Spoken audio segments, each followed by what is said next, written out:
Hello everyone, welcome to judiciary by PW. फटाफट फटाफट मुझे बताएंगे ऑडियो वीडियो क्लियर है और करने से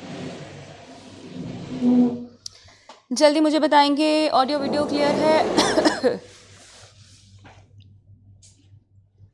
देखो, मेरे को पता है कि तुम लोग को सफोकेशन हो रही है, पर ना आज मुझे वैसे ही बहुत ठंड लग रही है और तुम इस चला के बैठे हो। हाँ मतलब मैं मरनी नहीं चाहिए हूँ बीएनएस पढ़ा के।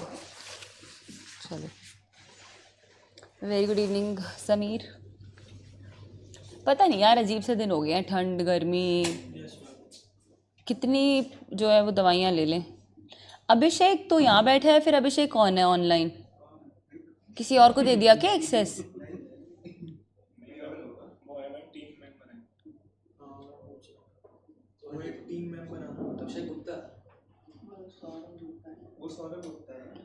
Good evening Simran, good evening Satyam, good evening Tahseem, good evening Ankita. Abhishek इस न्यू स्टूडेंट है क्या?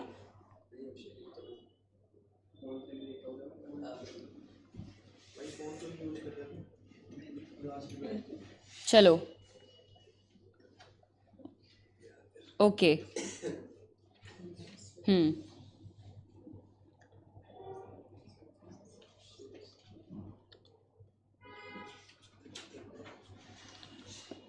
क्या पढ़ाई करें आज? कल हमने कहानी को कहीं छोड़ा था, तुम लोग सब थक गए थे। एडमिशन ले लिया? Yes ma'am. बधाई हो। मिठाई लेके आनी चाहिए थी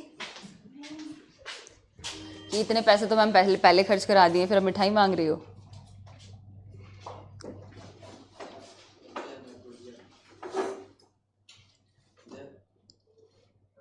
क्या लगता है 5 को दिल्ली में छुट्टी होएगी कोचिंग की?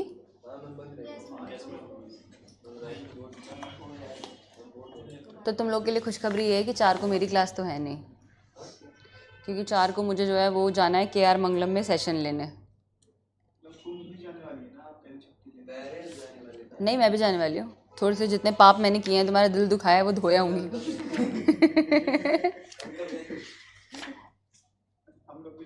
पहले तो मुझे बताओ, किसी का कोई जुगाड़ है तो मुझे बताओ।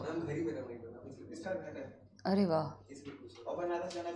Ma'am, I am going Ayodhya, Banaras and Kumbh. ठीक है, thank you so much. I will contact both of you.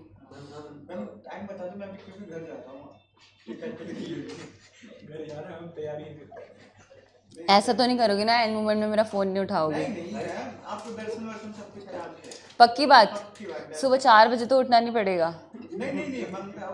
क्योंकि मेरे पेरेंट्स जो है मुझे कह रहे थे कि तू देख, तू क्या कहते हैं, सब कुछ देखो मैं प्लान किया सब कुछ। अब वो मुझे बोल रहे हैं कि क्या कहते हैं, if you will be able to wake up at 4 o'clock तो तू साथ चल। तो आई वॉज लाइक कि 4 बजे उठने का सिस्टम है, तो वो बोल रहे हैं कि वहाँ पे ना कुछ 7 बजे के बाद 2-2 घंटे की लाइन लग जाती है।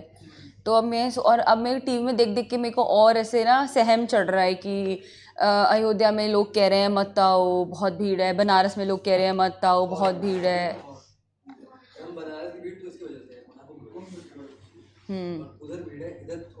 सी, मैं आप लोगों को किसी और चीज़ के लिए परेशान नहीं करूँगी, मैंने सब कुछ करा लिया है बुक, तो आप बस मेरे दर्शन करा दो बस। और कुछ यही सबसे बड़ी मेरी सहायता हो जाएगी। चलो, कृतिका तो आगरा से है ना, अलीगढ़ से? आगरा से। अब तो I have been to Taj Mahal many times. अब मैं अपने बच्चों को लेके जाऊंगी। अपने आप तो देख लिया। जब जो आप लोग दिल्ली एनसीआर में आसपास रहते हो ना, तो जब आपको कहीं घूमने का मन करते हैं तो हमारे पास कोई और ऑप्शन नहीं है। जयपुर, आगरा, मसूरी, नैनीताल, शिमला, हम कहीं और जा ही नहीं सकते। जयपुर मैंने आपको बोला। साउथ में ना क्या कहते हैं, अच्छा लगता है बट दूर है। कल आपने लास्ट पैराग्राफ क्या लिखा था?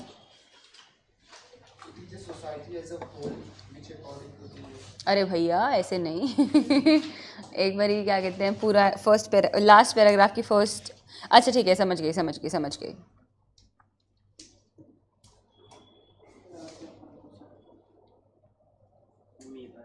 समझ गई, मैं समझ गई समझ गई।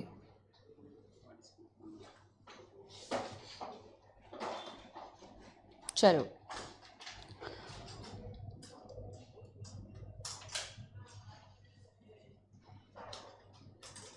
ठीक है, उसको वहीं छोड़ दो।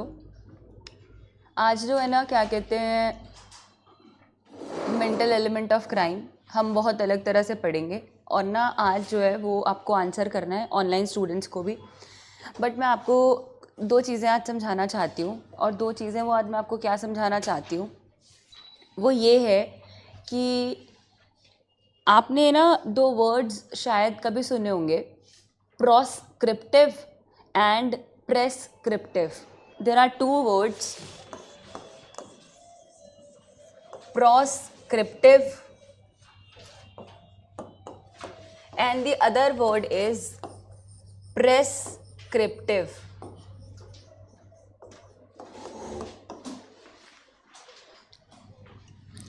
तो we say what is proscriptive behavior? Proscriptive behavior क्या है and what is prescriptive behavior? Prescriptive behaviour क्या है? तो कभी कभी ना आपसे इंटरव्यू में एक बात पूछ ली जाती है कि बीएनएस, आज तक तो ऑब्वियसली वो आईपीसी पूछते थे, बट वो अब आपसे पूछ सकते हैं कि बीएनएस जो है वो उसका बिहेवियर क्या है, उसका बिहेवियर जो है वो प्रोस्क्रिप्टिव है या प्रेस्क्रिप्टिव है। तो मुझे पता है कि आपको इसका आंसर नहीं पता है, तो आपको ये बात पता होना चाहिए कि प्रोस्क्रिप्टिव का मतलब क्या होता है। प्रोस्क्रिप्टिव का मतलब होता है जो आपको प्रिस्क्राइब करती है ऑल क्रिमिनल बिहेवियर और साथ में पनिशमेंट बताती है। तो बेसिकली जो आपको प्रिस्क्राइब करती है कि व्हाट इज़ क्रिमिनल बिहेवियर और जो साथ में आपको पनिशमेंट बताते हैं, दैट इज़ प्रोस्क्रिप्टिव बिहेवियर। पर प्रेस्क्रिप्टिव होता है जो आपको ये तो बताते हैं कि व्हाट इज़ रॉन्ग, बट आपको पनिशमेंट नहीं बताते। तो अब बीएनएस जो है वो क्या हुआ? प्रोस्क्रिप्टिव हुआ, क्योंकि बीएनएस आपको ये भी बता रहा है व्हाट इज़ रॉन्ग, और बीएनएस आपको ये भी बता रहा है कि पनिशमेंट क्या है फॉर दैट रॉन्ग। तो ये मत सोचो कि मैम ये वर्ड आप कहाँ से लेकर आई हो, हमने केस लॉ से ये वर्ड जाना है, और वो पूछते हैं व्हाट इज़ प्रोस्क्रिप्टिव बिहेवियर। वो आपसे पूछते हैं वेदर बीएनएस इज प्रोस्क्रिप्टिव और प्रेस्क्रिप्टिव। तो you need to answer that BNS is proscriptive.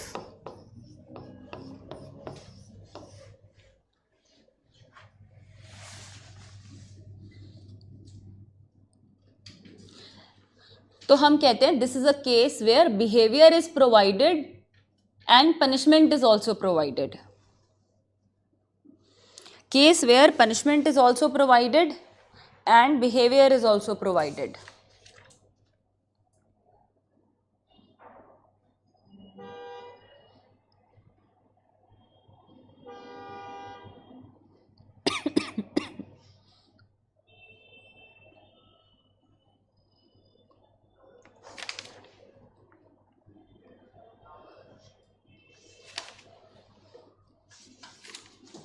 देखिए, अब ना मैं आपको एक चीज़ समझाना चाहती हूँ।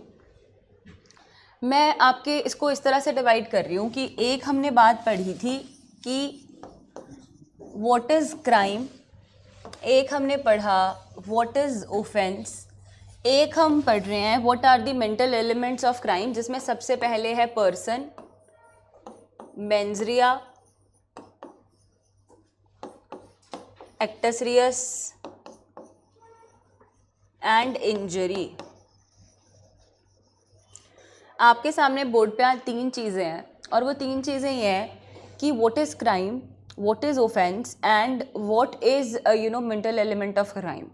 और आप मेरी बात को समझिए कि मैं आपको ये इस पे ना बहुत कुछ लिखवाने वाली हूँ, बहुत कुछ समझाने वाली हूँ। बेशक अगर ये टॉपिक आज ख़त्म नहीं होगा तो मैं इसे कल भी कंटिन्यू करूँगी, बट आप मेरी बात को समझो कि मैं आपको चीज़ें क्यों बता रही हूँ, क्योंकि आपको ना बेस क्लियर होना बहुत ज़रूरी है। जैसे कि उस दिन मैंने क्लास में आपको बताया कि देखो मेंस रिया कुछ चीज़ों में ज़रूरी है, कुछ चीज़ों में मेंस रिया ज़रूरी नहीं है, बट फिर भी बच्चे को जो है वो समझ नहीं आया और बच्चे को लगा कि नहीं, क्या कहते हैं, मेंस रिया होना तो ज़रूरी है। ठीक है, तो आज ना आप मेरी बात को बहुत ध्यान से समझिएगा। चीज़ें ट्रिकी हैं, नहीं समझ में आएगी, मैं दोबारा समझाऊंगी, पर ना अपने ना आज जो है वो ब्रेन्स को ओपन करके जो है चीज़ों को ध्यान से समझिएगा, एक एक डेफिनेशन को।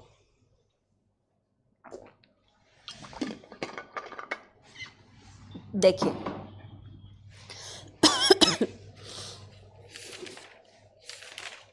किसी को तो ना पैरासीटामोल लेने के बाद प्यास नहीं लगती, मुझे पैरासीटामोल लेने के बाद बहुत प्यास लगती है। एसी ऑन इसलिए किया है मैंने क्योंकि अब जब जब तक मेरे को फीवर था तब तक तो मेरे को ठीक लग रहा था, और ना क्या कहते हैं अब जब वो टेम्परेचर कम हो रहा है तो गर्मी लग रही है। चलो देखो, प्लीज़ अंडरस्टैंड कि अगर मैं बात करूं आपके सामने जो है वो सबसे पहले हम दो वर्ड्स को लेते हैं, क्राइम को और ऑफेंस को। बच्चे क्राइम जो है ना वो एक जनरल टर्म है, जैसा कि उसे ना पूछ रहे थे ना कि मैम क्राइम में और ऑफेंस में क्या डिफरेंस है। तो क्राइम जो है वो एक जनरल टर्म है जिसे हम यूज़ करते हैं, और आई एक्सपेक्ट कि आप हर चीज़ जो है वो अपनी नोटबुक्स में लिखेंगे, क्योंकि फिर ये दोबारा दिमाग में तो याद रहती है, फिर वक्त के साथ भूल जाते हैं। तो क्राइम जो है ना वो एक जनरल टर्म है। हम कहते हैं कि क्राइम क्या है, हम कहते हैं something that is prohibited by law. कोई किसी चीज़ को लॉ ने प्रोहाइबिट किया है वो क्राइम है। लॉ ने कहा है कि मैं जो है मॉब किलिंग नहीं कर सकती, लॉ ने कहा है कि मैं चलते हुए आदमी को थप्पड़ नहीं मार सकती। हम कह रहे हैं ये हर चीज़ जो है this is prohibited by law, law ने इसको प्रोहाइबिट किया है, और अगर फिर भी आप ये काम करते हो तो वो क्या है, क्राइम है। आप पहली स्टेज को समझो, मैं आपको समझा रही हूँ what is crime, what is offence, और फिर मैं आ रही हूँ what are the mental elements of crime. अभी तक हमने आईपीसी नहीं पढ़ा है, अब हम आईपीसी शुरू किए हैं। कल मैंने आपको एक जनरल चीज़ें बताई कि क्यों स्टेट जो है उसको प्रोसिक्यूट किया जाता है, क्यों स्टेट की ड्यूटी है कि हमारी right to life, liberty, equality को जो है वो ब्रीच ना करे, हमको जो है वो सेफ्टी दे, हमको जो है सिक्योर करके रखे, देश में जो है वो बैलेंस बना रहे, स्टेबिलिटी हो, मॉरलिटी हो। तो अब वो कह रहे हैं something that is prohibited by law that is crime. अगर किसी ने आपको, लॉ ने आपको ये कह दिया है कि आप ये काम नहीं कर सकते और आप ये काम कर रहे हैं, ठीक है, तो फिर ये गलत है। आपने जो है कॉन्स्टिट्यूशन में ये बात कलरेबल लेजिस्लेशन में सुनी थी ना कि जो चीज़ आप सीधे तरीके से नहीं कर सकते वो चीज़ आप उल्टे तरीके से भी नहीं कर सकते। तो हम कह रहे हैं अगर लॉ ने प्रोहाइबिट कर दिया तो आप उसको जस्टिफाई कर ही नहीं सकते कि भी मैंने ऐसा किया ऐसा किया ऐसा किया, तो that is prohibited by law, that is a crime. बच्चे क्राइम जो है वो कितने भी तरीके का हो सकता है। Crime can be of any way, crime social भी हो सकता है, मॉरल भी हो सकता है, लीगल भी हो सकता है। क्राइम जो है वो सोशल भी हो सकता है, मॉरल भी हो सकता है, और लीगल भी हो सकता है। अब आप सोच रहे होगे कि मैम सोशल, मॉरल और लीगल कैसे होगा। सोशली हमें लग रहा है कि ना ये नेता एक दूसरे को इतनी गालियाँ देते रहते हैं, this is crime of defamation, but actual में वो क्राइम ऑफ डिफेमेशन नहीं है। हमें लग रहा है कि बच्चा डूब रहा है और हमने बचाया नहीं तो ये क्राइम है, बट ये तो मॉरल वैल्यूज़ हुई ना, हमने नहीं बचाया तो क्या आपको सोशल क्राइम के लिए, मॉरल क्राइम के लिए जो है वो पनिश कर दिया जाएगा? नहीं कर दिया जाएगा। चीज़ों को समझो, बहुत बारीक चीज़ें हैं, किसी बुक में नहीं मिलेंगी, ठीक है। वो आपको कह रहे हैं, मैं आपको बता रही हूँ कि क्राइम जो है वो 3 तरीके का है, सोशल, मॉरल और लीगल। सोशल क्राइम ये है कि भी क्या कहते हैं, ये लोग खड़े होकर एक दूसरे को गाली देते हैं, एक दूसरे के बारे में कुछ बोलते हैं। अब फॉर एग्जांपल केजरीवाल के लिए जो है इतने अच्छे अच्छे गाने बज रहे हैं, ठीक है, तो अब उस हिसाब से तो जो है वो उसको क्या कर देना चाहिए, डिफेमेशन कर देना चाहिए सामने वाले को, जो जिसने गाना बनाया है उसको तो हमें फिर जो है वो डिफेमेशन के चार्जेस लगा देने चाहिए, पर लगे नहीं लगे। तो हम कह रहे हैं something that is socially wrong वो क्राइम नहीं है हमारे लिए, something that is morally wrong वो क्राइम नहीं है हमारे लिए, ठीक है ना। बच्चा डूब रहा है, हमने नहीं बचाया तो कोई हमको प्रोसिक्यूट कर दे, तुमने क्यों नहीं बचाया, नहीं करा मेरा मन बचाने का, साफ सीधी सी बात है। Something that is socially and morally wrong is not crime, but something which is legally wrong is a crime. तभी हम कहते हैं कि जब हम कहते हैं something that is prohibited by law it is legal crime, और हम लीगल क्राइम की बात करते हैं, ना कि हम सोशल और मॉरल क्राइम की बात करते हैं। Something that is prohibited by law that is legal crime, that is legal crime. और अब आप मेरी बात को समझिएगा, मैं आपके लिए लीगल क्राइम को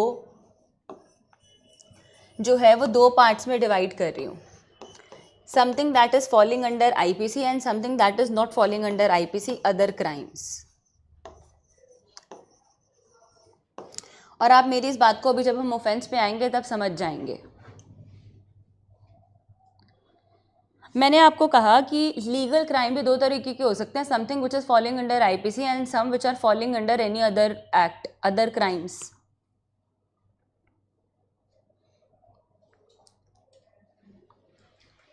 तो अब आप मेरे को एक चीज़ बताओ, मेरा आपसे एक बड़ा सिंपल सा सवाल है कि आईपीसी में जो क्राइम फॉल करता है, क्या हर क्राइम पनिशेबल है? आईपीसी में जितने क्राइम फॉल करते हैं, क्या हर क्राइम पनिशेबल है? नहीं भाई, आईपीसी में जितने क्राइम फॉल कर रहे हैं उसमें से हर क्राइम पनिशेबल नहीं है। Very simple, every crime is not punishable. क्यों नहीं पनिशेबल है? क्योंकि 40 जो 224 राइट, 224 की डेफिनेशन में जो ऑफेंस की डेफिनेशन में दिया हुआ है सिर्फ वही तो पनिशेबल है, उसमें तो बड़ी सारी चीज़ें नहीं दी हुई, तो इसका मतलब वो पनिशेबल नहीं है। तो हम कहते हैं कि आईपीसी के लिए कोई चीज़ क्राइम है या नहीं है, that depends in section 224 BNS। और जहाँ पर मैं आईपीसी बोलूँ तो आप अपने आप समझ जाइए कि मैं आपको BNS बोल रही हूँ, मैं आपको BNS बोल रही हूँ।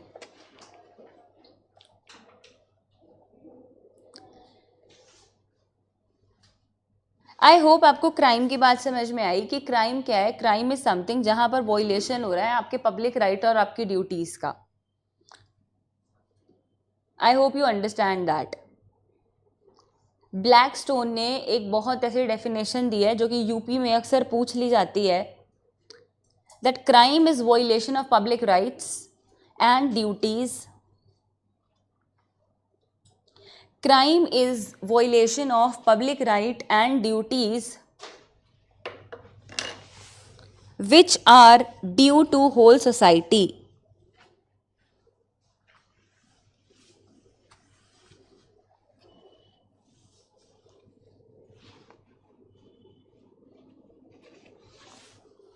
Which are due to the whole society.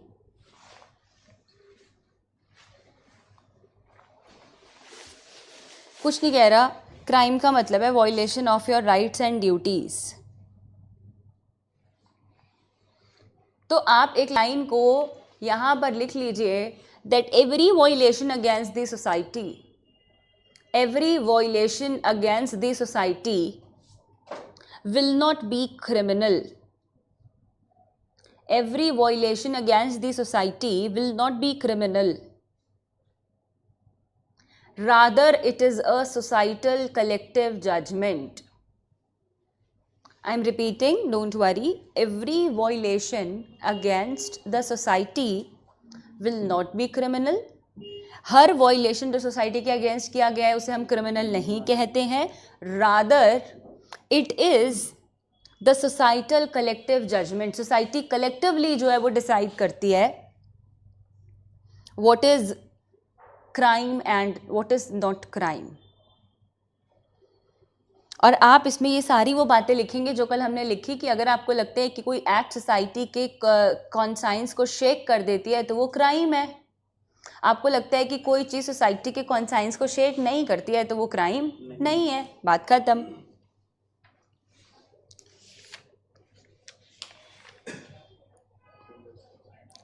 अब आप एक काम करो, आप ना असेंशियल्स लिखो कि क्राइम के असेंशियल्स क्या होते हैं, कि आपको कैसे पता चलेगा कि that what are the essentials of crime.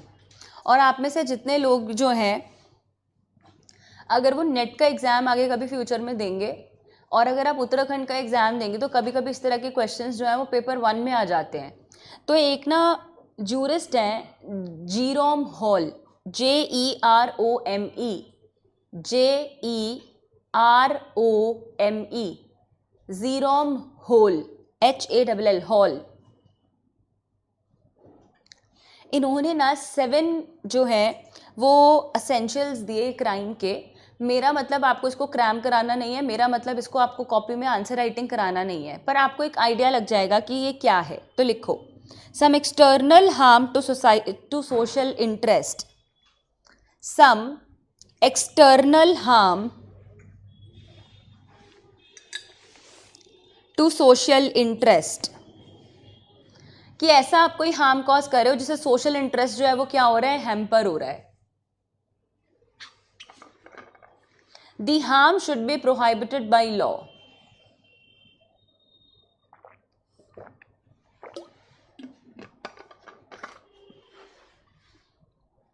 The harm should be prohibited by law.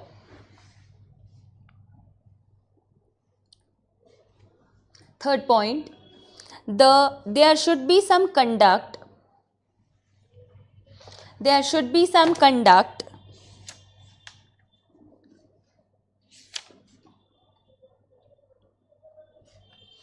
there should be some conduct that is an act or omission, that is an act or omission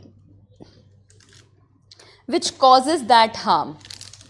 An act or omission which causes that harm.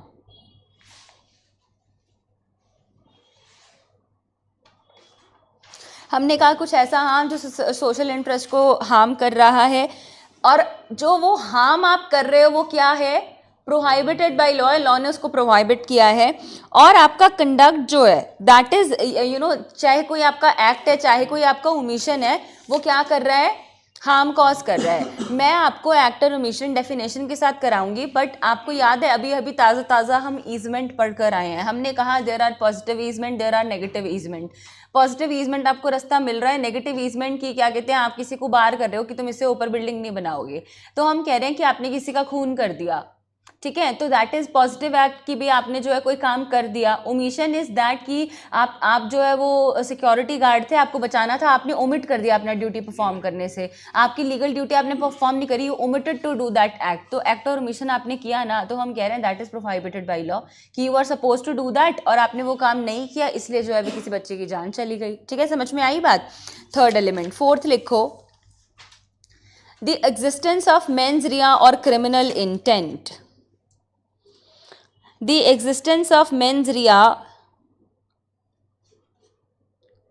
or criminal intent.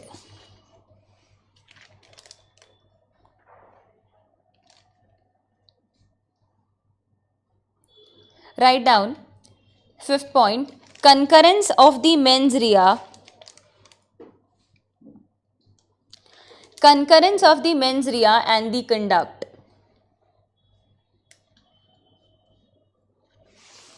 Concurrence of the mens ria and the conduct. आपका criminal intent है और criminal intent के साथ उसकी continuation में आपने कोई conduct भी किया है. Write down the sixth point, a casual connection between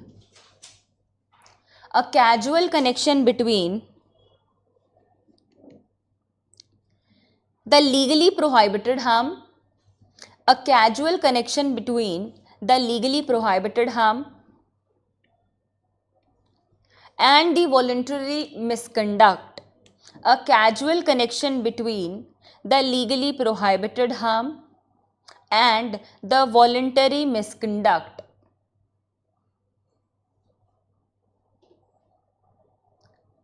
आपने जो काम किया है वो प्रोहाइबिटेड बाय लॉ है, और जो आपका कंडक्ट है वो वॉलंटरी है. आपने, और मैं आपको वॉलंटरीली की भी डेफिनेशन जो है वो पढ़ाऊंगी कि what do you understand by the term voluntarily, वो आपको बीएनएस में बताई गई है और प्री में कई बार पूछ ली जाती है. आगे लिखो, next last element, there must be legally prescribed punishment. There must be legally prescribed punishment.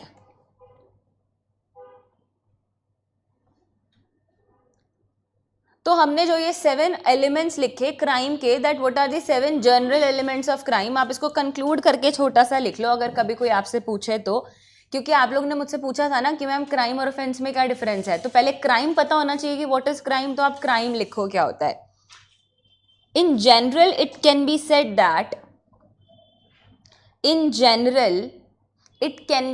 That something which is a wrong against the society. In general, it can be said that something which is wrong against the society at large, something which is wrong against the society at large and which is prohibited by law and which is prohibited by law and is punishable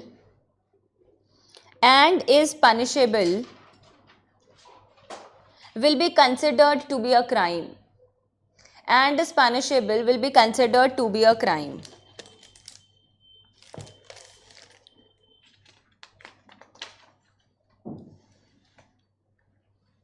And is punishable will be considered to be a crime. अब मेरे को कौन बताएगा कि total conclusion में ये हमें क्या कहते हैं, बताइए। कोई चीज़ जो कि प्रोहिबिटेड बाय लॉ है, सोसाइटी को अफेक्ट कर रही है, लॉ ने उसकी पनिशमेंट भी दी है, तो वो क्या है? मतलब कि अगर मान लो कोई एक्ट प्रोहिबिटेड बाय लॉ तो है पर उसकी पनिशमेंट नहीं दी गई है, तो वो क्राइम है। समझ में आ गई बात? आई होप आपको क्राइम में अब कभी कोई दिक्कत नहीं आएगी। Clear everyone? अब आप आ जाओ ऑफेंस पे। Coming to the definition of offence, जो कि आपको 224 ऑफ BNS बताता है और सेक्शन 40 IPC बताता है। सेक्शन 40 IPC बताता है।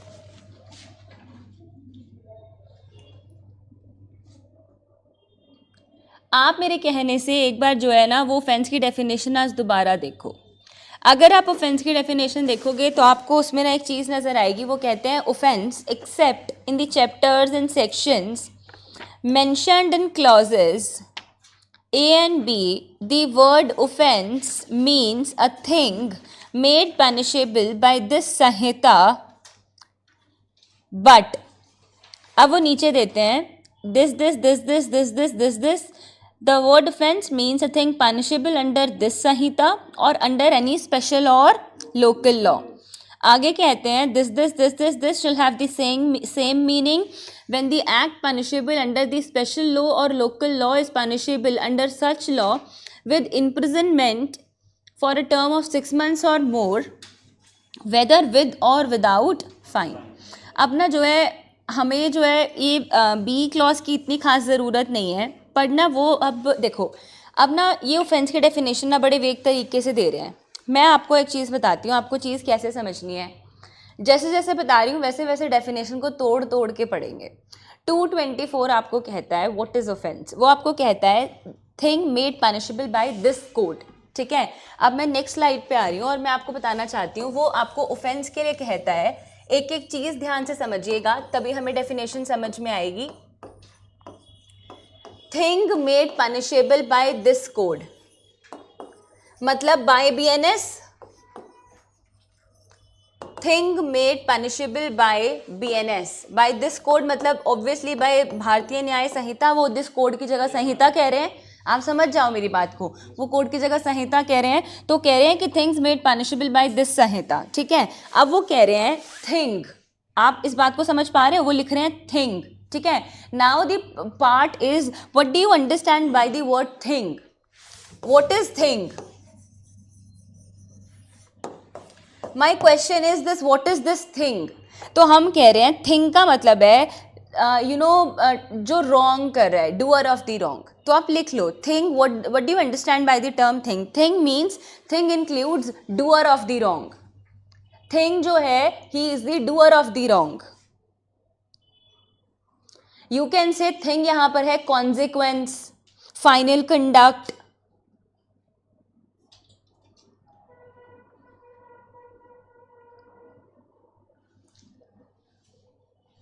क्योंकि वो कह रहे हैं ना थिंग इज मेड पनिशेबल, तो what is that thing? Thing is something you have did any wrong that is punishable by this Sanhita.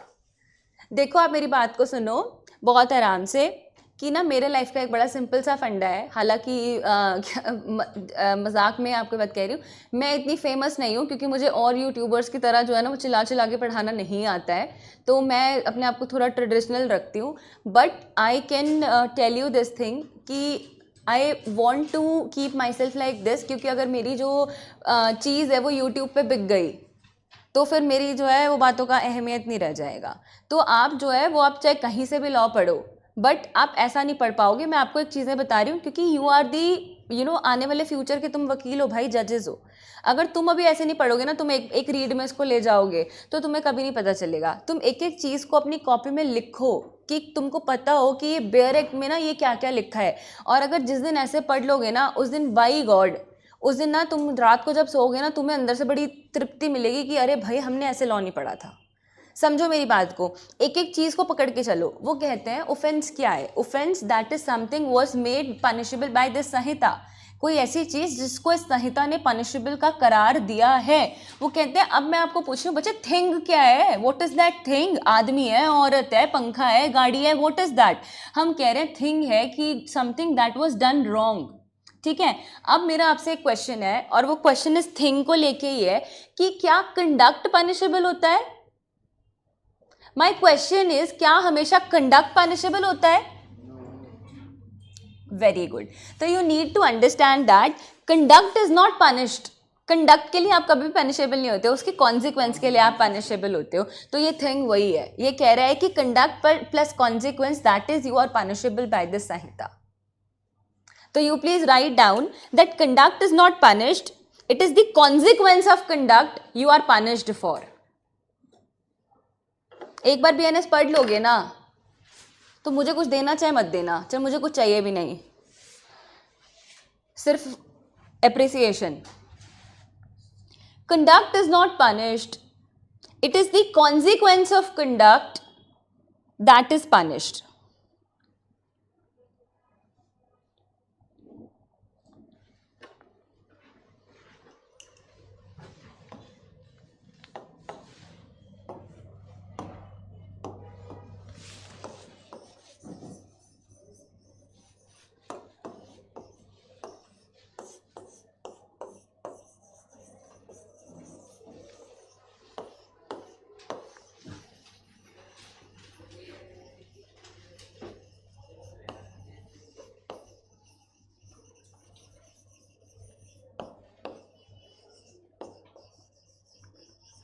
तो BNS कहता है या IPC कहता है कि किस चीज़ के लिए आप पनिशेबल हो?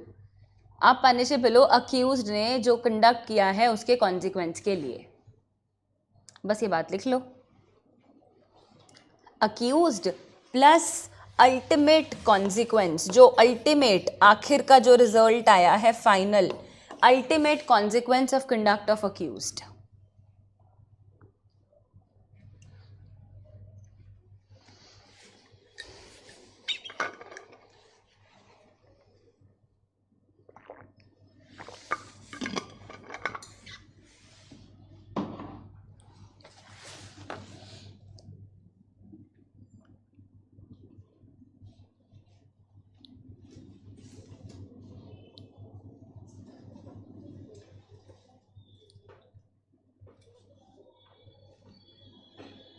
चलिए, अब वो आपको एक बात कहते हैं, वो आपको एक बात लिखते हैं यहाँ पे, except in the chapters and sections mentioned in sub clauses A and B the word offence means. Means को हाईलाइट करो, मीन्स को हाईलाइट करो। आपको मीन्स को देखकर क्या लग रहा है कि इसका मतलब ये लिस्ट जो है ये एग्जॉस्टिव है? आपको लग रहा है इसको देखकर कि ये जो लिस्ट है ये एग्जॉस्टिव है?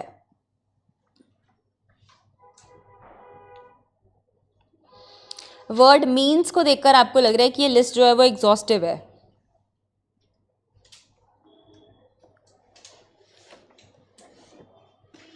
अब देखो, वो यहाँ पर लिखते हैं means a thing punishable but this. अब ये जो वर्ड बट आ गया है, ये वर्ड जो है वो मीन्स आ गया है। ये सारी चीज़ों को देखने के बाद हम एक रिज़ल्ट पर पहुँचे कि ये जो डेफिनेशन है ये एग्जॉस्टिव नहीं है, हम इस लिस्ट में और चीज़ें भी ऐड कर सकते हैं। तो बस लिखो इस बात को, that the intention of the legislature is to make list exhaustive. Intention of the legislature is to make list exhaustive, but there are chances to add more things in this. But there are chances to add more things in this.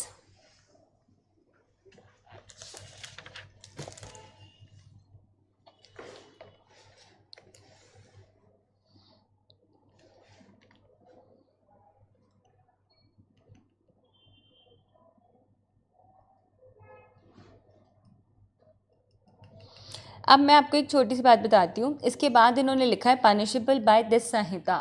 Punishable by this Sanhita का मतलब है कि वो आपको ये बताना चाहते हैं something that was defined in BNS. लिख लो पनिशेबल बाय दिस संहिता का क्या मतलब है। What do you understand by the term punishable by this Sanhita. तो पनिशेबल बाय दिस संहिता का एक सिंपल सा मतलब है that something which is defined in BNS,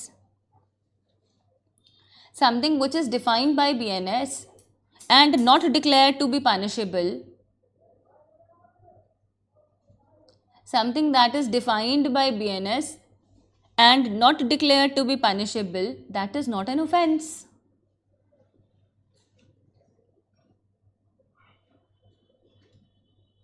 Something that is defined in BNS and not declared to be punishable, that is not an offense. And I'll give you a landmark example of this point. Abatement is defined in BNS, but per se abatement is not punishable. खाली abatement punishable है? खाली abatement punishable नहीं है। सबसे best example है, लिखो इसको अपने पास, that abatement per se is not punishable. Abatement per se is not an offense. कि खाली अबेटमेंट पनिशेबल नहीं होता, और क्यों नहीं होता ये जब हम अबेटमेंट पढ़ेंगे तब मैं आपको बताऊंगी।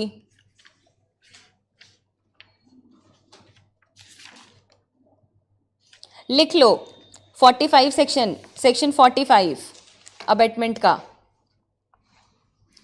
इसका एक और लैंडमार्क एग्जाम्पल देती हूँ। एबडक्शन जो है वो बीएनएस में डिफाइन किया गया है। Abduction is defined in BNS, but क्या जो है एबडक्शन पर से इज एन ऑफेंस? एबडक्शन पर से is also not an offence. तो लिखो आप इस बात को भी।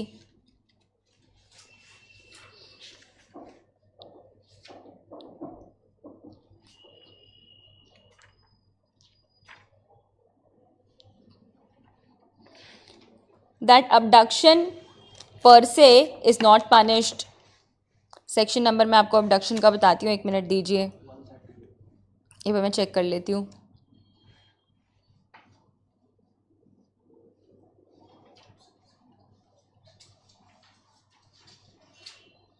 Write down 138।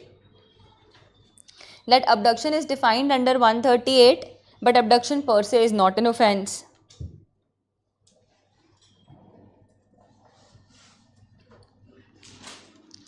तो आपको जो है वो ऑफेंस के पहले पैराग्राफ का मतलब क्लियर हुआ कि एक एक लाइन का, एक एक वर्ड का कितना मतलब है।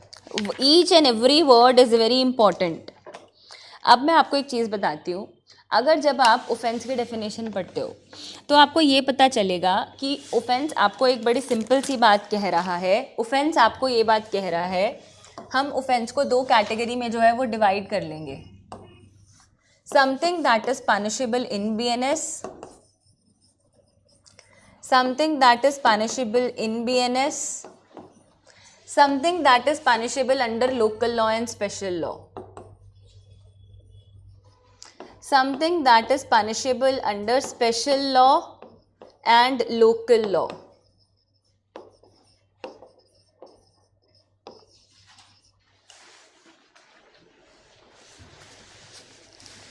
तो हम कहते हैं a thing that is punishable under BNS, a thing that is punishable under special law और local law.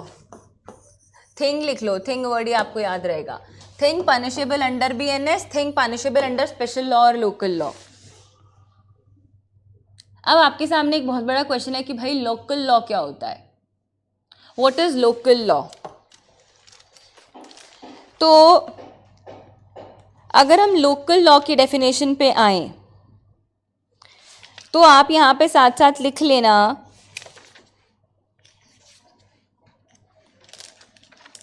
Give me a second, क्योंकि अब इतना रिलेट कर करके पढ़ाना पड़ता है ना। लोकल लॉ जो है वो दिया हुआ है 218 में। Can I get one pen? Local law जो है वो दिया हुआ है 218 बीएनएस में।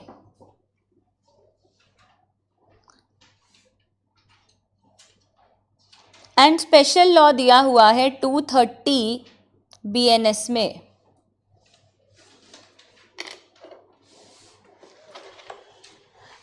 टू 18 बीएनएस बात करता है लोकल लॉ की, 230 बात करता है स्पेशल लॉ की।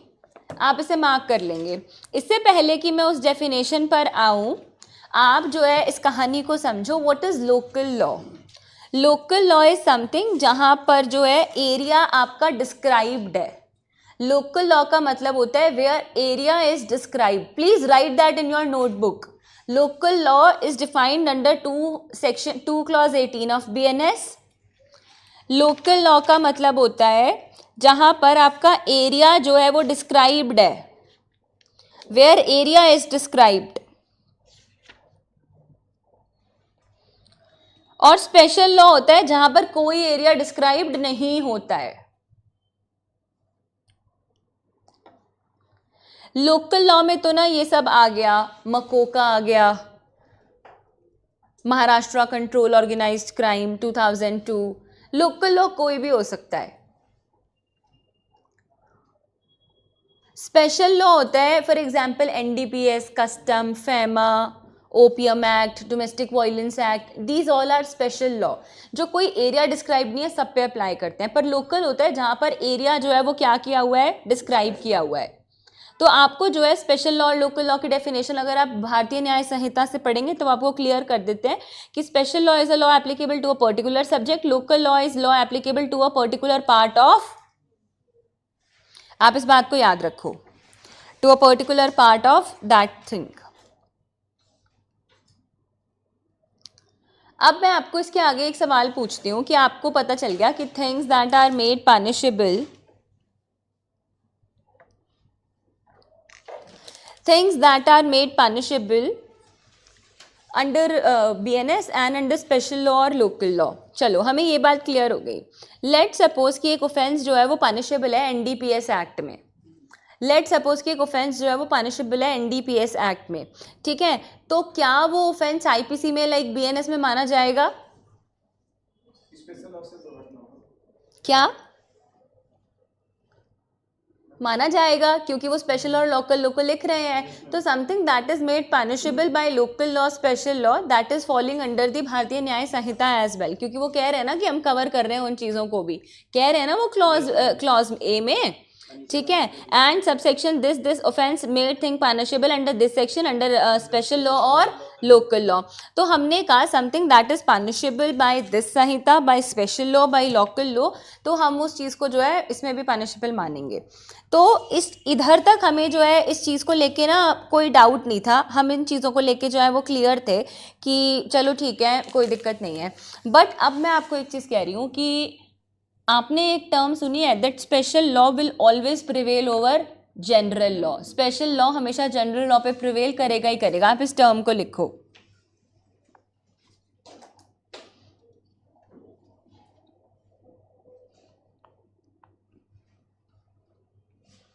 मैं आपको क्या बात बताना चाहती हूँ कि क्योंकि मुझसे अक्सर बच्चे एक सवाल पूछते हैं कि ma'am if the elements of the offences are same, please understand that NDPS act में कोई बात लिखी है कि ये एक्ट पनिशेबल है और वही सेम बात जो है वो भारतीय न्याय संहिता में भी पनिशेबल है विद सेम एलिमेंट्स। तो यू नीड टू अंडरस्टैंड कि आप जो है उसको पनिशेबल कौन से एक्ट में करोगे, एनडीपीएस में, बिकॉज आपने लिखा special law will prevail over general law. But now I am asking you the another question. Suppose he will be charge for both these sections, for NDPS and for Bharatiya Nyaya Sanhita, and elements are different. Now what you will do? Tell me. I am saying earlier the offences are same and they both are falling under the two different acts. So you will be charging him for special law. Okay, but now the offences are distinct and they are falling under special law also and falling under Bharatiya Nyaya Sanhita also. What you will do? You will why you will exempt him from the Bharatiya Nyaya Sanhita? So when the offences are distinct, जब दो offences अलग अलग हैं, you will charge him for both the offences.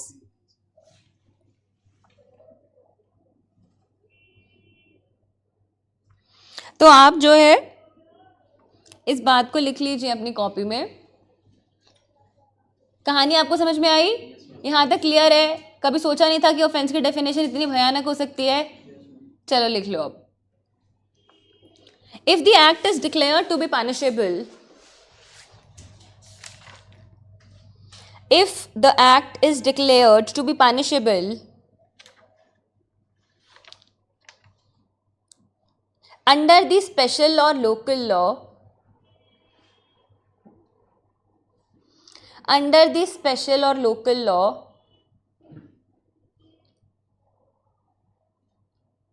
and at the same time,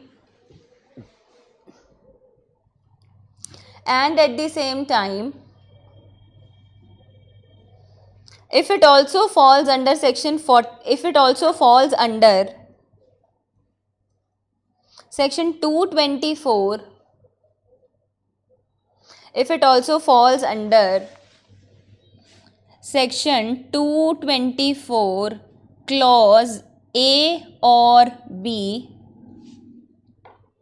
if it also falls under section 224, 2 subclause 24 under clause A or B, and hence is punishable under the BNS also, and hence is punishable under the BNS also,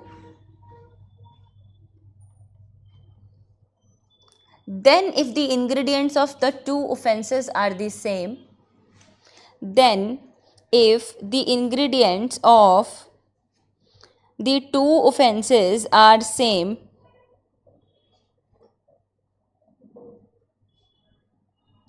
then the special or local law will prevail. Then the special or local law will prevail.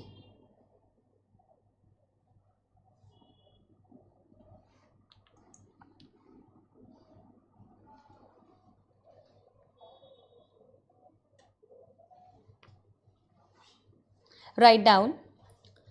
It was, however, it has been held in, Om Prakash Gupta versus State of UP. It was held in Om Prakash Gupta versus State of UP, 1957 Supreme Court. Om Prakash Gupta versus State of UP, 1957 Supreme Court, that if same act results in,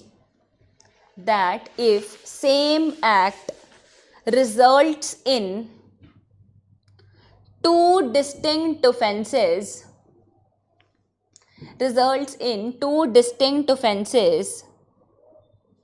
under two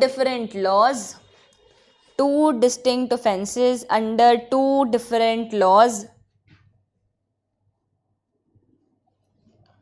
having different ingredients,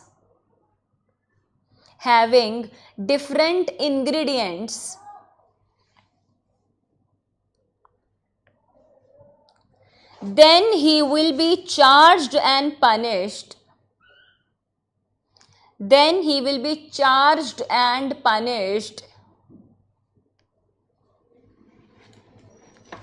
for both the offences.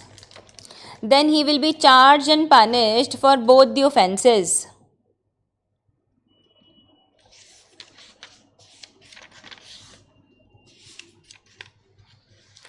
मैं आपको IPC का लिखवा देती हूँ क्योंकि ये case उसी पे बेस्ड था आईपीसी के सेक्शन के हिसाब से, तो मैं आईपीसी का सेक्शन चेंज नहीं करूँगी, आप अपनी कॉपी में अपने हिसाब से इसको बीएनएस के हिसाब से कर लेना.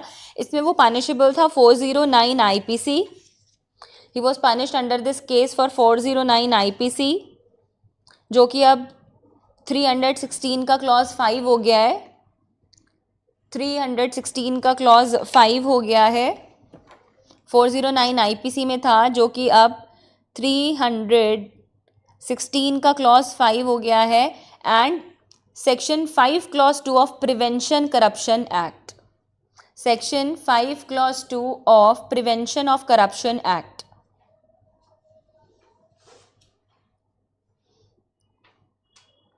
उसके बाद एक और केस आया जिसने इस बात को जो है वो जस्टिफाई कर दिया.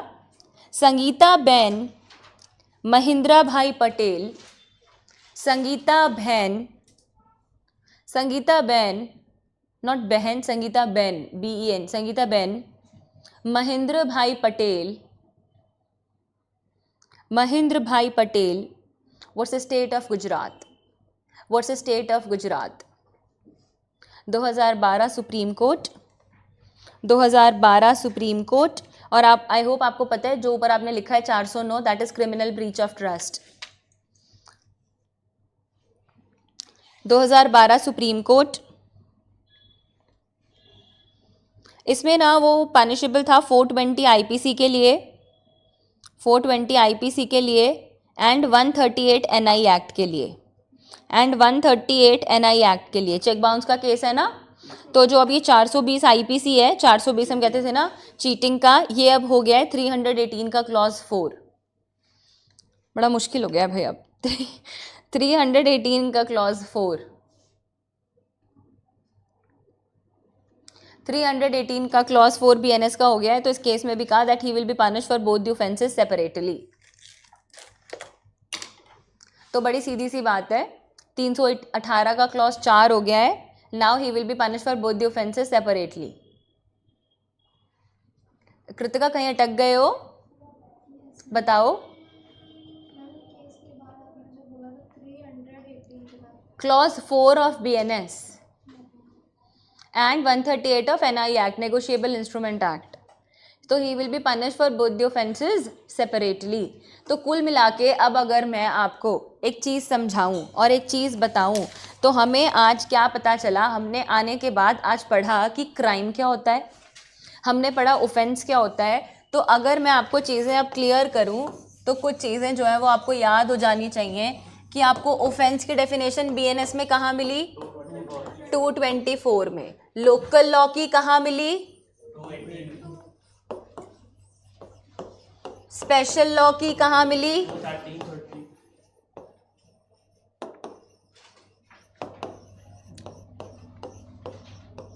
अबेटमेंट कहाँ मिला, हाँ, एबडक्शन कहाँ मिला,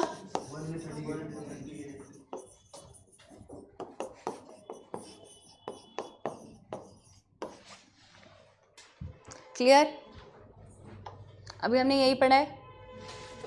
चलो अब हम आगे बढ़ते हैं, और जब हम आगे बढ़ेंगे तो आई होप आपको ऑफेंस क्लियर हो गया कि ऑफेंस का मतलब something that was made punishable under BNS, special law, local law. अगर कोई चीज़ दोनों के इंग्रेडिएंट सेम है तो स्पेशल लॉ प्रिवेल करेगा, और अगर मान लो इंग्रेडिएंट जो है वो अलग है और जो ऑफेंस जो फॉर्म हो रहा है वो डिफरेंट है, तो फिर दोनों के चार्जेस लगेंगे। Please tell me clear till here. Online students hurry up, tell me clear till here. Online बच्चे मुझे फटाफट बताएंगे कि क्लियर हो गया है यहाँ तक। जल्दी जल्दी मुझे लिख के बताओ, फिर मैं आगे बढ़ूंगी।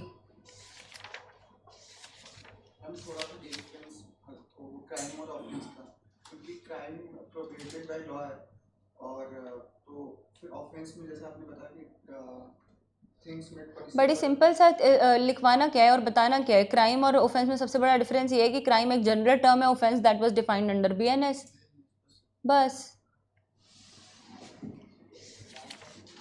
ऑनलाइन स्टूडेंट फटाफट फटाफट बताओ, फिर आगे बढ़ेंगे।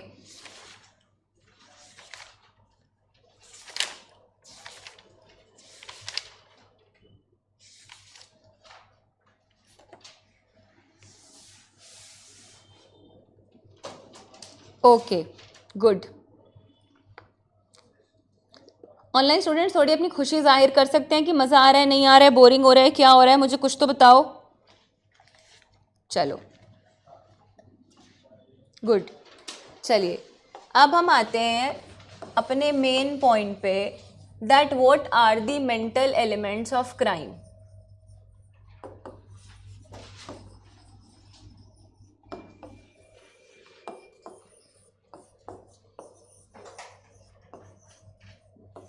पर्सन कहाँ पर डिफाइन है, 2 clause 26, और निकालो अपनी बेयरिक में।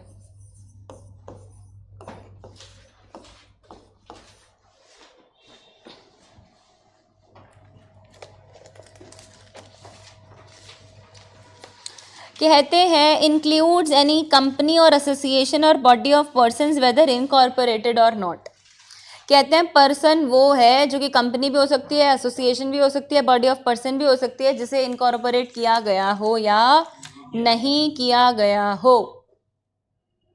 मतलब कंपनी को हम जो है वो क्या समझ रहे हैं, पर्सन समझ रहे हैं। बात आपको समझ में आई, ये बात आपको क्लियर हुई। अब मैंने आपको उस दिन पूछा था कि क्या जो है वो पर्सन जो है वो कंपनी जो है वो क्रिमिनल लाइबिलिटी उसकी हो सकती है, तो आपने मुझे कहा कि जी मैम बिल्कुल हो सकती है। मैंने कहा चलो बहुत अच्छी बात है। तो अब जो है आपको इसमें एक बात बहुत ध्यान से समझनी है, और वो बात आपको क्या ध्यान से समझनी है कि पर्सन कोई भी हो सकता है और उसको जो है वो लाइबल भी बनाया जा सकता है, ठीक है। तो अब भारतीय न्याय संहिता जो है वो मतलब कि ऑब्वियसली बीएनएस की तो हम बात नहीं करेंगे, तो भारतीय न्याय संहिता जो है वो आर्टिफिशियल पर्सन्स को जिनका माइंड बॉडी नहीं है उनको भी क्या कह रही है कि ये लोग पर्सन्स हैं। यही तो कह रही है ना कि जो लोग आर्टिफिशियल पर्सन्स हैं वो भी पर्सन हैं, क्योंकि वो कंपनी को जो है वो क्या मानते हैं, आर्टिफिशियल पर्सन को कंपनी को पर्सन मानते हैं। बात समझ में आई। पर मेरा नेक्स्ट क्वेश्चन है कि क्या आप किसी कंपनी को रेप के लिए क्या कहते हैं चार्ज कर सकते हो, हाँ या ना? ऑनलाइन स्टूडेंट्स लिख के बताओ, किसी कंपनी को क्या रेप के लिए चार्ज कर सकते हो?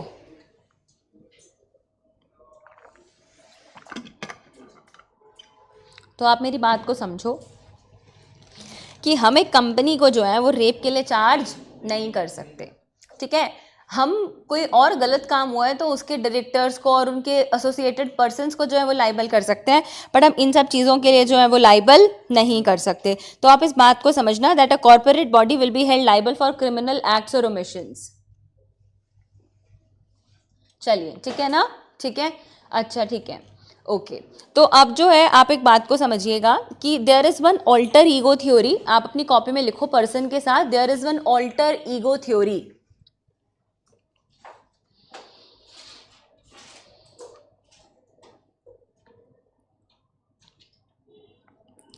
तो जो ये थ्योरी है इसका एप्लीकेशन पहले जो है वो लिमिटेड था, और हम इसका एप्लीकेशन नॉन क्रिमिनल एक्ट्स पे ही जो था, क्रिमिनल एक्ट्स पे नहीं था।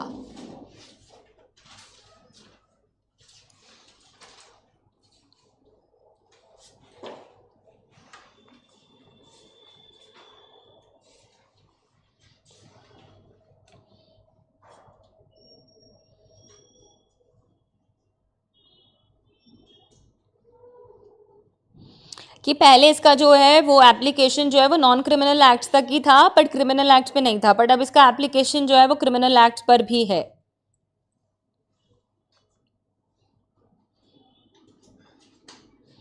तो आप एक पैराग्राफ अपनी नोटबुक्स में बहुत आराम से और बहुत प्यार से लिख लीजिए कि इंडिया की पोजीशन क्या है, that what is the position of India with respect to the company और association. Right down.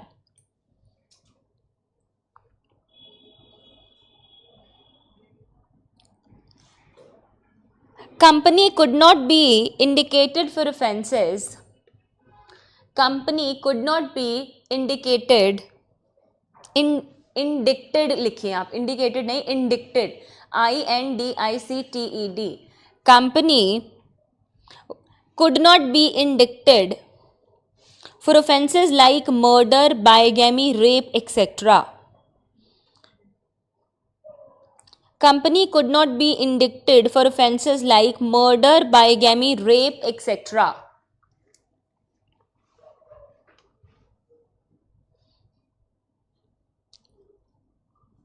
which can only be committed by a human beings, which can only be committed by human beings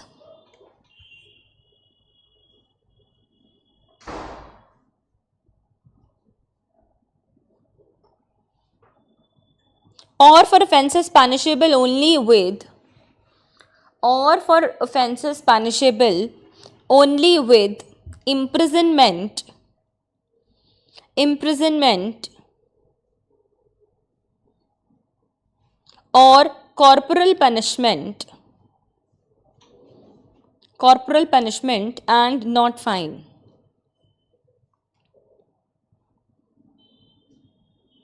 And not fine. Write down, barring these exceptions, barring these exceptions,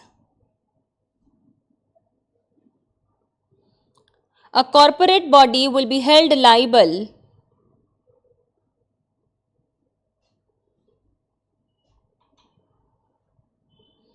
barring these exceptions, a corporate body will be held liable for criminal acts or omissions.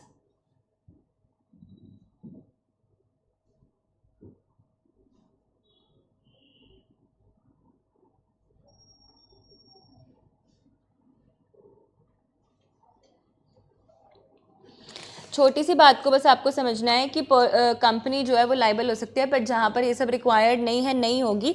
अब आजकल ऐसा हो गया है कि जहाँ पर fine भी इम्पोज करते हैं तो कोई अपनी उसको ना मतलब कि यू कैन से लाइबिलिटी को जो है वो एग्जाम्प्ट नहीं कर सकता। जहाँ पर फाइन लगाने हैं उसके डायरेक्टर्स उसके मैनेजर्स जो है वो लाइबल होते हैं पे करने के लिए। तो बस आप इतनी बात ध्यान में रखिएगा। अब मैं आपके सामने लेकर आई हूँ दूसरा एलिमेंट। पहले ना मैं एक काम करती हूँ, मैं आपको ना क्या कहते हैं मेंस रिया और एक्टस रियस से अलग इंजरी बता देती हूँ, क्योंकि वो छोटा सा है। Actus reus and mens rea will take time. तो अब जो है वो आप फोर्थ एलिमेंट पे आओ जो कि बात करता है इंजरी की। दैट टॉक्स अबाउट इंजरी, क्योंकि उसके बीच में मुझे आपको बहुत सारी बातें करानी है।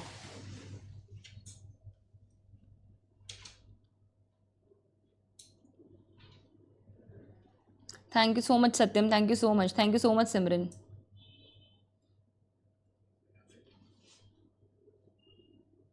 बहुत इजी है, कुछ मुश्किल नहीं है। चलिए अब आते हैं हम अपने फोर्थ एलिमेंट पे। मैंने एक्टस रियस और मेंस रिया को पॉज पे रखा है क्योंकि ना शायद आप डर ना जाएं मेंस रिया और एक्टस रियस की वजह से, क्योंकि मैं आपको बहुत सारे एग्जांपल्स दूंगी जो आप मुझे बताओगे कि मेंस रिया और एक्टस रियस पढ़ने के बाद कि अच्छा मैम इसमें ये होता है, इसमें ये होता है। मैं आपको पहले बता देती हूँ, जिसने आईपीसी नहीं पढ़ा है उसकी तो चलो कोई बात नहीं, पर जिसने आईपीसी पढ़ा है वो मुझे क्लास में इस चीज़ का आंसर करेगा कि लेट सपोज कि मर्डर है तो मर्डर में मेंस रिया क्या है और एक्टस रियस क्या है। तो मैं ऐसे आपको बहुत सारे एग्जाम्पल दूंगी जो कि आपको पता होने चाहिए, ठीक है ना। You should aware of this fact कि भाई क्या मेंस रिया है क्या एक्टस रिया है। हम बहुत सारे एग्जाम्पल डिस्कस करेंगे। तो straight away I am coming to the next point, और वो पॉइंट है इंजरी। लाइक मैं इसको फोर्थ ही नंबर दे देती हूँ, सेकेंड और थर्ड जो है वो हम बाद में करेंगे। इंजरी कहाँ पे डिफाइन है? 2 क्लॉज 14। एक बार रीड करते हैं इंजरी को। Let us read injury from the bare act.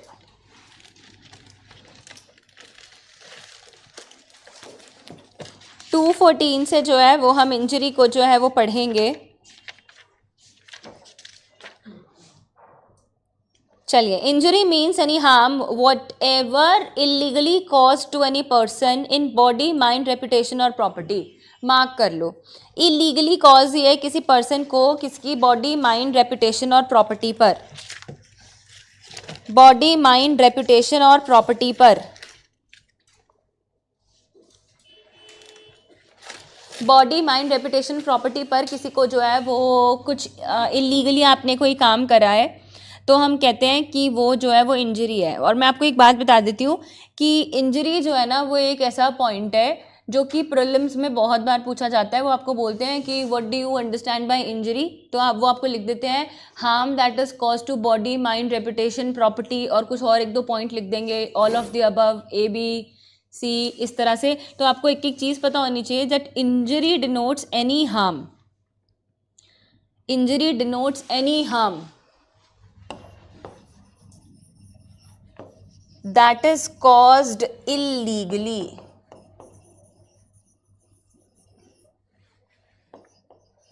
any harm that is caused illegally, कोई भी हार्म जो कि कॉज हुआ है illegally।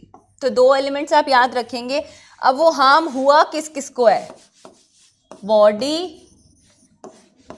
Mind reputation and property, body mind reputation and property.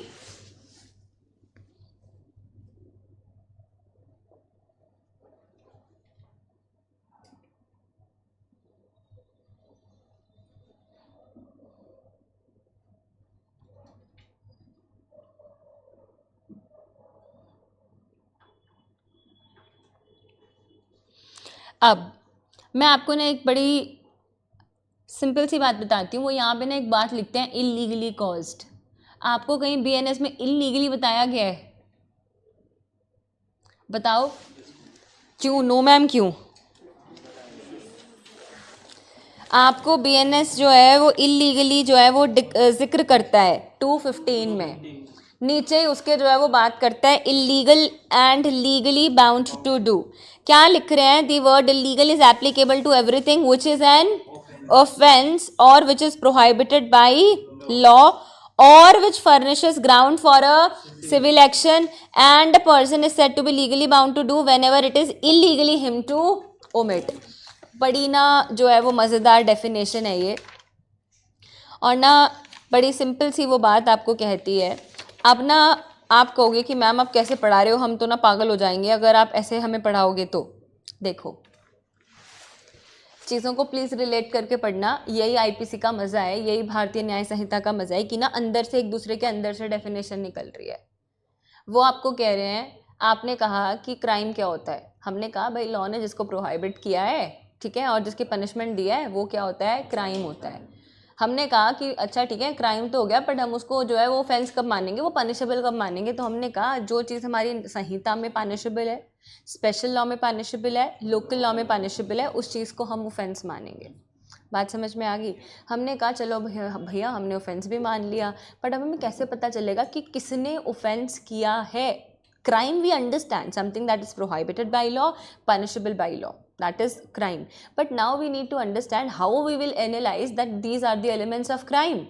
ठीक है, तो हमने कहा you need to analyze कि एक पर्सन जो कि क्राइम कर रहा है, जो कि ऑफेंस कर रहा है, मेंजरिया है, एक्टस रिया से 2 मिनट होल्ड पे रख दो। हम कह रहे हैं कि वो होने के बाद जो है उस पर्सन को क्या हो रही है?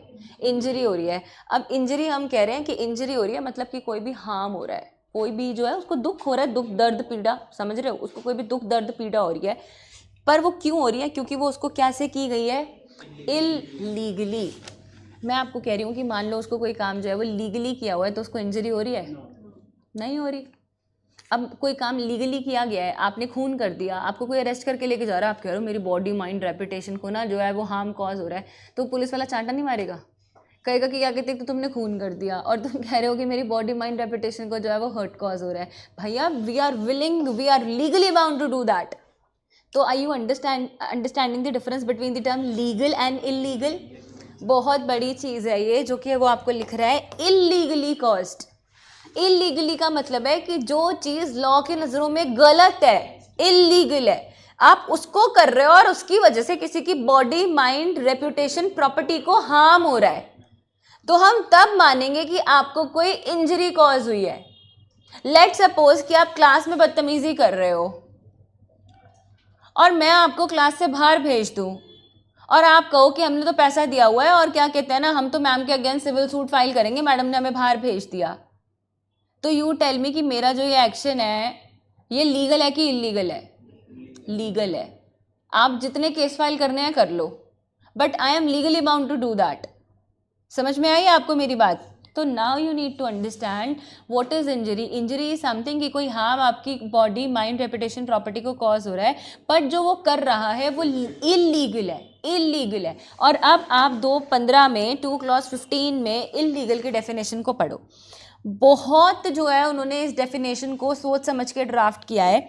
वो कहते हैं इलीगल किसे कहते हैं और वो कहते हैं लीगली बाउंड टू डू किसे कहते हैं। देख रहे हो, अच्छी बात बुरी बात दोनों एक जगह लिख दी हैं। What is illegal and what is legally bound to do? वो कहते हैं illegal का मतलब है everything which is an offense। पहली बात,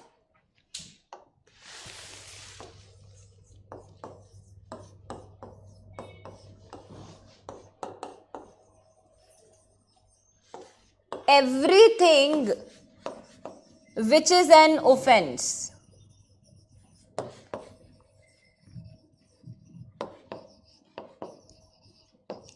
कोई चीज जो कि ऑफेंस है, और हमें तो पता है कि हमारा लोकल स्पेशल और संहिता हमें बताता है कि क्या चीज ऑफेंस है। कहते हैं और which is prohibited by law. अब देखो इलीगल हम किसे मानते हैं? जिसे लॉ ने क्या कर दिया है? प्रोहिबिट कर दिया है। Something that is prohibited by law. फिर कहते हैं और which furnishes a ground of civil action, और जो एक्ट आप कर रहे हो उसके अगेंस्ट क्या लिया जा सकता है, सिविल एक्शन भी लिया जा सकता है। Civil action can also be taken.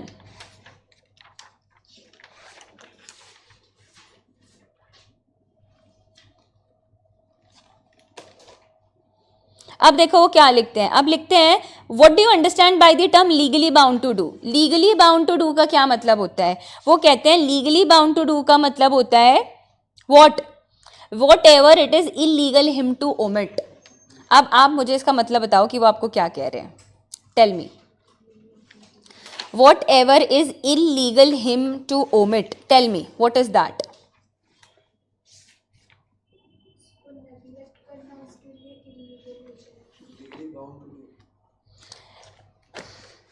Legally, देखो आपने डेफिनेशन पढ़ी इलीगल की, अब मैं पूछ रही हूँ वो आपको कह रहे हैं कि कब माना जाएगा that he is legally bound to do. तो वो आपको जो है वो नेगेटिव में डेफिनेशन दे रहे हैं, वो आपको लिख रहे हैं something what that is illegal him to omit. कोई ऐसी चीज, अगर जो चीज वो नहीं करेगा तो वो क्या कहलाएगी, इलीगल कहलाएगी। सबसे अच्छा एग्जाम्पल हम वही पकड़ के चलते हैं, he is very good, he is a guard, उसकी ड्यूटी है कि उसको बच्चे को बचाना है, but now he is illegally omitting to do his duty, तो he was legally bound to do that. Legally वो बाउंड था ये काम करने के लिए, पर उसने ये काम नहीं किया, तो अब उसका काम जो है वो क्या हो गया, इलीगल हो गया। अब उसका काम जो है वो क्या हो गया, इलीगल हो गया।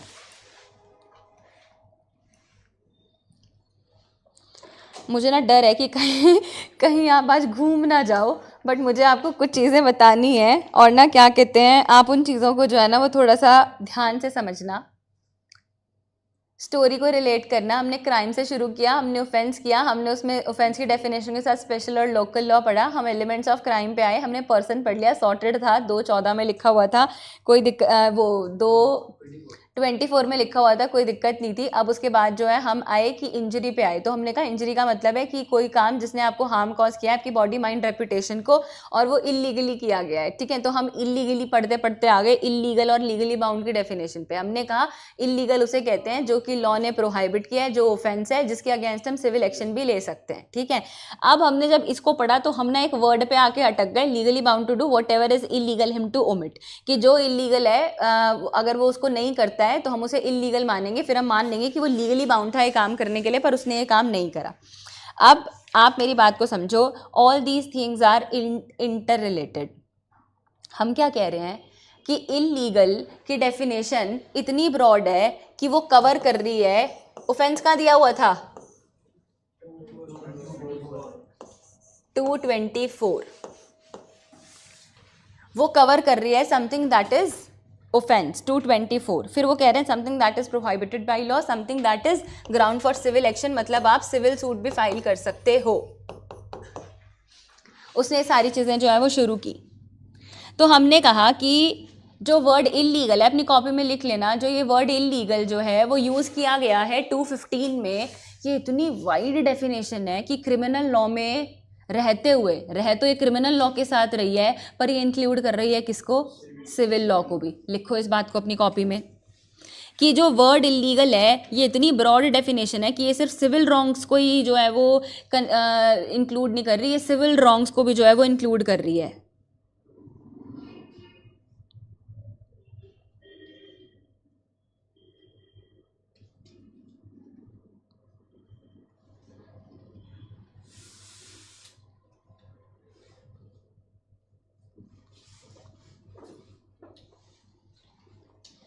और मैं आपको एक चीज़ बता देती हूँ, इससे पहले मैं आगे बढ़ूँ। कुछ बच्चे मुझसे कहते हैं मैम अनलॉफुल तो कहीं पे भी बीएनएस में डिफाइन नहीं है। बच्चे मुझसे बीएनएस में आईपीसी में कहते थे कि मैम आईपीसी में कहीं अनलॉफुल तो डिफाइन नहीं है, पर वो अनलॉफुल यूज़ करते हैं। तो जो फर्स्ट लॉ कमीशन था ना, जिसने जो है ये ड्राफ्ट बनाया था आईपीसी का, उसने बात क्लियर कर दी थी कि अनलॉफुल और इलीगल में कोई डिफरेंस नहीं होता, बस सिनोनिम्स हैं, दोनों को यूज़ किया जा रहा है, तो अनलॉफुल और इलीगल में कोई डिफरेंस नहीं होता।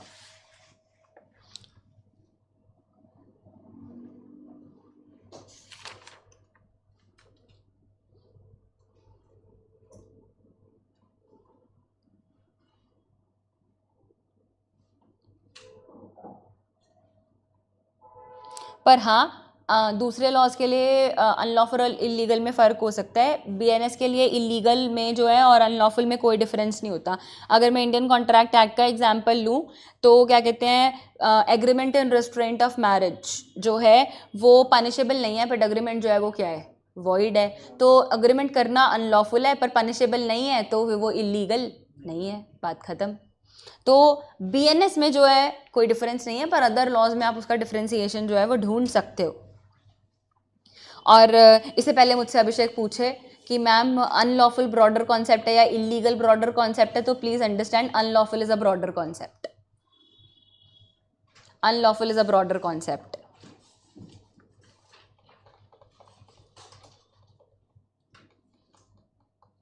सिविल लॉ में इसका डिफरेंस है। जब सिविल लॉ हम पढ़ेंगे तो मैं आपको बता दूंगी कि सिविल लॉ में जो है वो क्यों ऐसा है। सिविल लॉ का आप एक एग्जांपल अपनी कॉपी में साथ साथ लिख लो कि अनलॉफुल और इलीगल में वैसे कोई बच्चे डिफरेंस नहीं है बीएनएस की अगर मैं बात करूं तो, पर सिविल लॉ में डिफरेंस है। जैसे मैंने आपको agreement in restraint of marriage जो है वो बताया, लिख रही हो, उसको लिखो साथ में, ठीक है। और एक एग्जाम्पल और लिख सकते हो, section 30 of Indian contract act, wagering agreement. Wagering agreement, तो वेजरिंग अग्रीमेंट को लॉ सपोर्ट नहीं करता है, लॉ सपोर्ट नहीं करता है, और ये ऐसे अग्रीमेंट जो होते हैं वो वॉइड होते हैं। बट इंडियन कॉन्ट्रैक्ट एक्ट में वो पनिशेबल नहीं है, सही कह रही हूँ ना मैं। बट अब अगर मैं आईपीसी की बात करूँ तो आईपीसी में वो पनिशेबल है। हॉर्स रेसिंग हो गया, इलीगल भी और पनिशेबल भी है।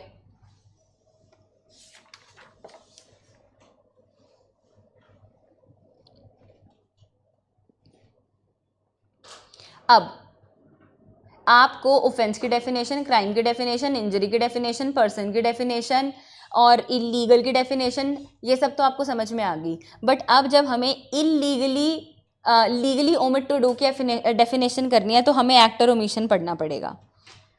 देख क्या करूं, उसमें लिखा है ना illegally what, they are writing whatever is illegal him to omit, illegal him to omit. अब इस पे आ जाओ, illegal him to omit, that is legally bound to do ना।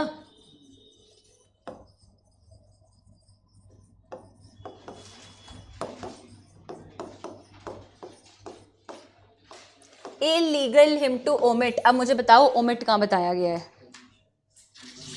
हाँ हाँ, ओमिशन 225।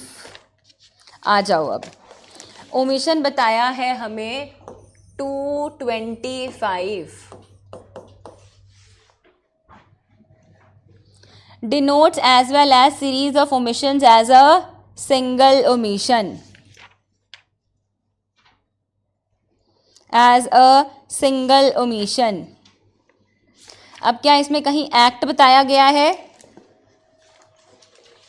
एक्ट की डेफिनेशन दी है, कहाँ पे दी है? आ जाओ बस, come to 2 clause 1। act denotes as well as series of act as a single act। मुझे एक बात बताओ कि अब 2(1) बात करता है एक्ट की,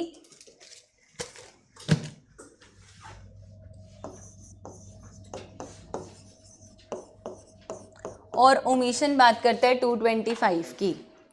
तो अब अगर मैं आपसे बात करूं दिस ओमिशन की, तो ओमिशन का मतलब क्या होता है?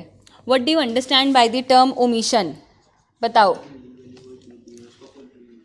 लीगल कोई ड्यूटी है और आपने उसको काम करने से मना कर दिया, दैट इज ओमिशन। मैंने आपको क्लास में आते ही पहले बताया ना, एक्ट का मतलब क्या होता है, ओमिशन का मतलब क्या होता है। Something that you are legally bound to do but you are not doing it, तो you are legally bound to do so ना, if you are not doing it that is illegal. Simple सी बात है, बस आपको पता होना चाहिए।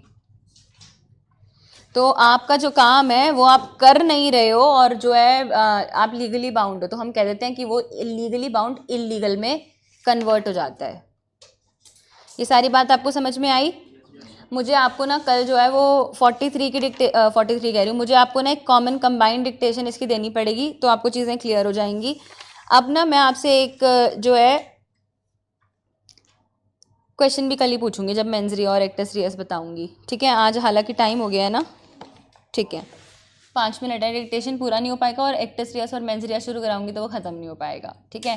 तो आज के लिए वैसे बहुत काफ़ी हो गया क्योंकि आपको दोबारा सब कुछ रिकॉल करना है। तो अब जो है आप अपने नोट्स बनाओगे तो आप अपने नोट्स में जो है वो BNS का भी लिखोगे और IPC का भी लिखोगे सेक्शन नंबर, ठीक है। अब जो है आप मुझे एक चीज़ बताओ कि यहाँ तक आपको सब कुछ समझ में आया? यहाँ तक किसी को कोई शक, सवाल, मुश्किल?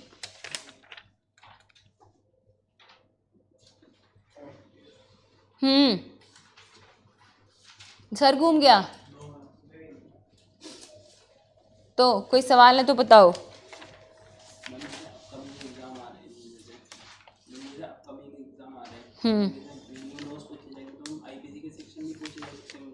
देखो मैं आपको ना एक चीज़ बताती हूँ कि ना एक कहानी बड़ी सिंपल है और वो कहानी क्या है कि अभी ना एरर होने के बड़े चांस हैं। एरर होने के चांस क्या है कि जब आप चार्ज फ्रेमिंग करोगे तो देखो ऐसा मुझे लगता है समीर, ऑल्टर ईगो थ्योरी कुछ नहीं है। ऑल्टर ईगो थ्योरी एक सिंपल सी है कि ऑल्टर ईगो थ्योरी जो है वो एक केस से निकली थी और पहले ऑल्टर ईगो थ्योरी जो है वो नॉन क्रिमिनल एक्ट्स पे लगती थी और अब वक्त के साथ चेंज होते होते वो क्रिमिनल एक्ट पे लगने लगी विद रिस्पेक्ट टू कॉरपोरेशन और कंपनी, बस। और ऑल्टर ईगो थ्योरी कुछ नहीं है। ऑल्टर ईगो थ्योरी का सिंपल कॉन्सेप्ट ये है कि कंपनी और एसोसिएशन की लाइबिलिटी जो है वो नॉन क्रिमिनल एक्ट्स तक सीमित थी, पर उसके बाद ऑल्टर ईगो थ्योरी को एक्सपैंड किया गया और अब उसकी लाइबिलिटी कंपनी और एसोसिएशन की वो क्रिमिनल एक्ट्स तक भी है, बस। इससे ज़्यादा और कुछ नहीं है।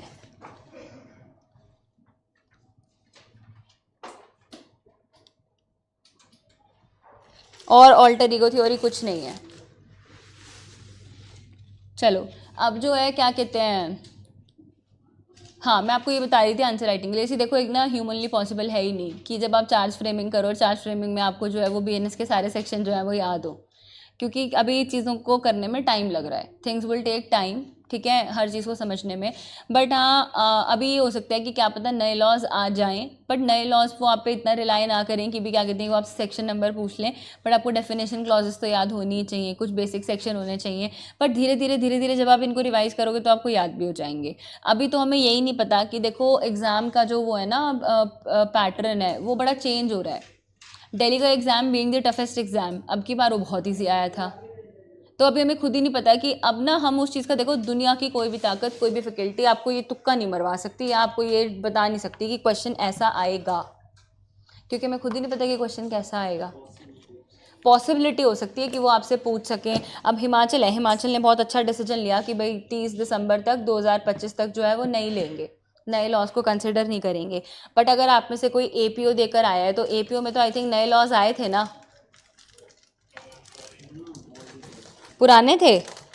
तो आपको बस जो है उन चीज़ों का ध्यान रखना है। धीरे धीरे जब लॉज आने लगेंगे ना, देखो आप लोगों, उन लोगों के लिए बहुत फ़ायदा है जिनका लॉ अभी हुआ नहीं है उन, हाँ AIB में थे। AIB में तो फिर ये है ना कि क्या कहते हैं बेयर एक्ट भी था तो इतनी कोई दिक्कत नहीं थी। तो इसलिए अभी हम देखते हैं, वक्त के साथ 1-2 पेपर आने दो तब पता चलेगा कि क्या कहते हैं क्वेश्चन कैसे आ रहे हैं। अभी तो कोई भी नहीं बता सकता।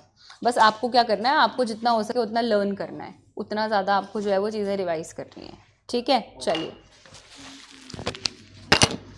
और जितना मैंने पढ़ाया है उसको प्लीज़ रिवाइज कर लो वरना BNS सर के ऊपर से जाएगा। ये डेफिनेशन क्लॉज सारे अच्छे से याद कर लेना। और मेंजरिया में तो वैसे आप भूल जाओगे। केसेस करवाना क्लियर हो जाएगा। अच्छा ठीक है।